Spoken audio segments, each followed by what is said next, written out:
Hello, welcome to my channel. आज मैं discuss करूंगी वेट मैनेजमेंट के बारे में, जो कि आज के बिजी लाइफस्टाइल में एक बहुत ही इम्पॉर्टेंट टॉपिक है। क्या आपने कभी सोचा है कि ऐसा क्यों होता है कि कुछ लोग चाहे कितना भी खा लें, उनका वेट जल्दी नहीं बढ़ता है।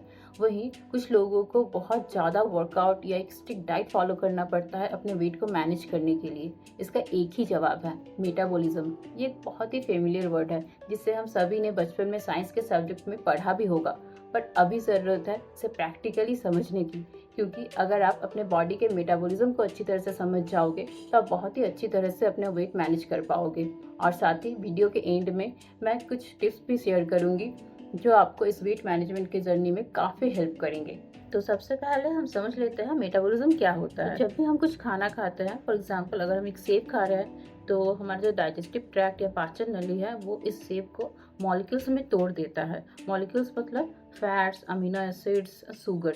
फिर ये मॉलिक्यूल्स हमारे शरीर के कोशिकाओं में प्रवेश करती है और तब एक मेटाबॉलिक रिएक्शन होता है जो कि इन मॉलिक्यूल्स को ऊर्जा में परिवर्तित कर देती है। इसी को मेटाबॉलिज्म या हिंदी में चाय पचाई बोलते हैं। तो अगर हम सरल भाषा में बोले तो मेटाबॉलिज्म हमारे बॉडी सेल्स में होने वाली एक केमिकल रिएक्शन है जिसके द्वारा हमारा बॉडी फूड को एनर्जी में ट्रांसफॉर्म करती है। इस प्रोसेस को कैटाबॉलिज्म बोलते हैं और इसी प्रोसेस की वजह से हमारे शरीर को अपने सारे बेसिक फंक्शंस जैसे कि सोचना, बढ़ना, चलना, उठना, इन सब में मदद मिलती है। पर मैं आपको बता दूं कि मेटाबॉलिज्म का काम यहीं तक सीमित नहीं है। कैटाबॉलिज्म के अलावा भी इसका और एक प्रोसेस है जिसे एनाबॉलिज्म बोलते हैं। इसमें भोजन से मिली ऊर्जा का उपयोग मॉलिक्यूल्स को जोड़ने में किया जाता है जो हमारे शरीर को नए कोशिकाओं के निर्माण, पुराने कोशिकाओं की मरम्मत, हार्मोन्स के नियंत्रण, इन सब बेसिक फंक्शंस में हेल्प करती है। मेटाबॉलिज्म को समझने के बाद अब हम अपने वीडियो के मेन पार्ट पे फोकस करेंगे कि ये मेटाबॉलिज्म हमारे बॉडी वेट को किस तरह से अफेक्ट करता है। इसे समझने के लिए हमें 3 पॉइंट्स को समझना होगा। सबसे पहला है थर्मिक इफेक्ट ऑफ फूड। इसका मतलब है कि हम जो खाना खा रहे हैं उसे पचाने के लिए हमारी बॉडी कितना कैलोरीज बर्न कर रही है या कितना ऊर्जा का उपयोग कर रही है। यहाँ एक इंटरेस्टिंग बात यह है कि प्रोटीन एक ऐसा पोषक तत्व है जिसमें सबसे ज़्यादा TEF पाया जाता है। यानी कि अगर आप अपना वजन घटाना चाहते हो तो आपके अपने डाइट में कार्बोहाइड्रेट और फैट्स को कम करके प्रोटीन रिच फूड ऐड करना पड़ेगा। दूसरा पॉइंट है फिजिकल एक्टिविटी। तो जैसा कि हम सब जानते ही हैं, फिजिकल एक्टिविटी मीन्स खेलना, कूदना, दौड़ना, एक्सरसाइज, वर्कआउट, यहाँ तक कि खड़ा रहना भी एक फिजिकल एक्टिविटी ही है। एक दिन में एक इंसान लगभग अपना 15 से 30% एनर्जी फिजिकल एक्टिविटीज में खर्च करता है। तो अगर हमें वेट लूज करना है या अपने वेट को मेंटेन करना है तो फिजिकली एक्टिव रहना मस्ट है। और तीसरा पॉइंट है जो कि सबसे इम्पॉर्टेंट पॉइंट भी है, वो है बेसल मेटाबॉलिक रेट या BMR।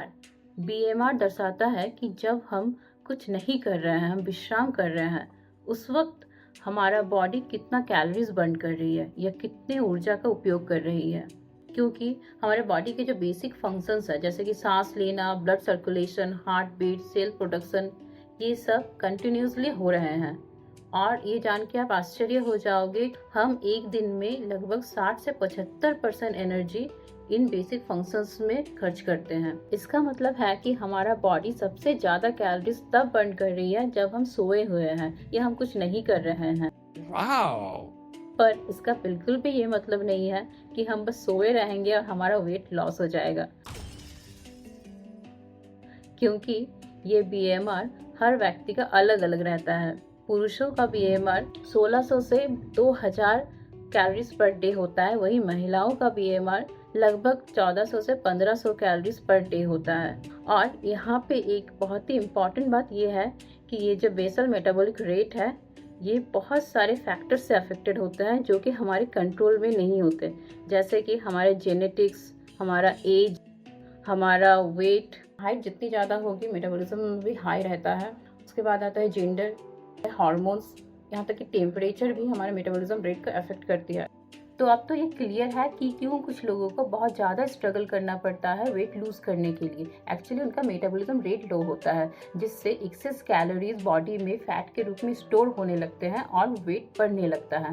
यानी कि अगर आप सीरियसली वेट लॉस करना चाह रहे हो तो बेहतर है कि आप किसी नियर बाई लैब में जाके या ऑनलाइन अवेलेबल बीएमआर कैलकुलेटर के थ्रू बीएमआर टेस्ट करा ले। इससे आप इजीली जान सकोगे कि आपका डेली कैलोरी रिक्वायरमेंट्स कितनी है। ऐसे बहुत सारे तरीके हैं जिनसे आप अपना मेटाबॉलिज्म रेट बढ़ा सकते हो। जैसा कि मैंने वीडियो की स्टार्टिंग में ही कहा था, कुछ टिप्स शेयर करूंगी जो आपको हेल्प करेंगे आपके इस वेट मैनेजमेंट की जर्नी में। तो चलिए देख लेते हैं क्या है वो सारे तरीके। तो सबसे पहला तरीका तो यही है कि आप फिजिकली बहुत ज़्यादा एक्टिव रहें। प्रोटीन रिच डाइट फॉलो करना पड़ेगा। एक दिन में कम से कम 2 से 3 लीटर पानी पीना चाहिए। 500 ml पानी पीने से ये हमारे मेटाबॉलिज्म रेट को 10 से 30% तक बढ़ा देती है 1 घंटे के लिए। So stay hydrated.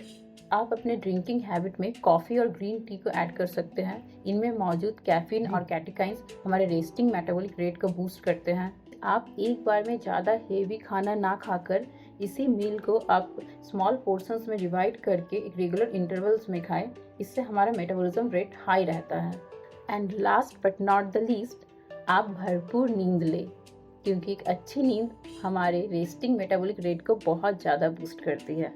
हाँ, यहाँ पे मैं आपको एक बात बोल दूँ कि प्लीज़ आप कभी भी एक्सेसिव डाइट या एक्सेसिव वर्कआउट खुद से ना करें। बेहतर होगा अगर आप किसी फिजिशियन या फिटनेस कोच के गाइडेंस में रहकर अपना एक डाइट और वर्कआउट रूटीन फॉलो करें, क्योंकि एक्सेस कैलोरी बर्न करना हमारे बॉडी के लिए कभी भी अच्छा नहीं होता। ये हमारे बेसिक फंक्शंस को भी हार्मफुली अफेक्ट करते हैं।